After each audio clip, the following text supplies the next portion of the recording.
পছন্দের ছিল কাছের ছুরি। তুমি আমারে কইছিলা কাছের ছুরি কিনা দেওয়ান লাগবেই লাগবো।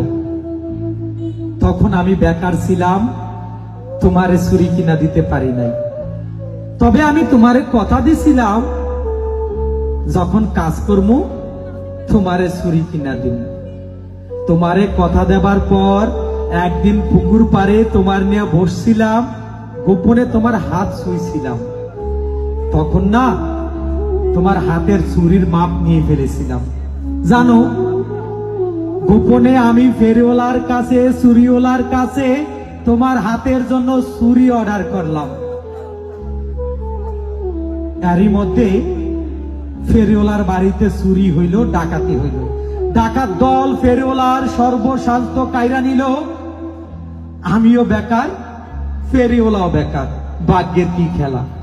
এর মধ্যে তোমার বাড়ির তারা তোমারে বউ সাজাইয়া পাঠাইয়া দিল অন্যের ঘরে। জানো, বুকটা খা খা করে ব্যথা করে।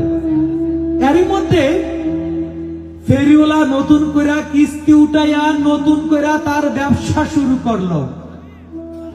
পুরো গ্রাম ঘুরে ঘুরে আমার উঠানে আইসা হাসি দিয়া কইল, ভাই আপনি না ছুরি অর্ডার করছিলেন, কাছের ছুরি? আমি কিন্তু ভুলি নাই, আপনার জন্য ছুরিগুলা নিয়ে এলাম। জানো, আমি না ফেরিওয়ালারে বুঝতে দেই নাই তুমি অন্যের ঘরের বউ হইয়া চইলা গেছো।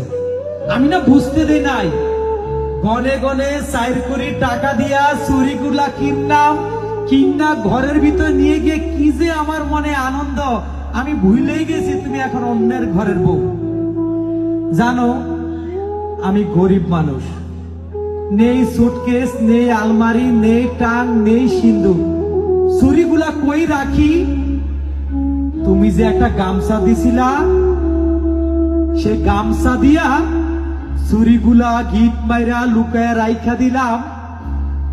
মাঝে মধ্যে সাদ্দি বসে রাইতে আমার যে ঘরের চালটা জং ধরা ছিদ্র হইয়া গেছে, চাঁদের আলো ঘরে ঢুকে। তখন না গামছা থেকে চুরিগুলা খুইলা চুরিগুলার দিক তাকাই আর হাসি। আমার কাছে মনে হয় চুরিগুলার মাঝখানে তুমি বইসা আমার সাথে কথা কইতাছো। কত রাত এইভাবে কাটাইয়া দিলাম। জানো, তোমারে ভালোবাসা আমার পরিণতি কি হইল? একটা ক্যান্সার রোগী বুকে ক্যান্সার নিয়ে মৃত্যু পর্যন্ত বাইচে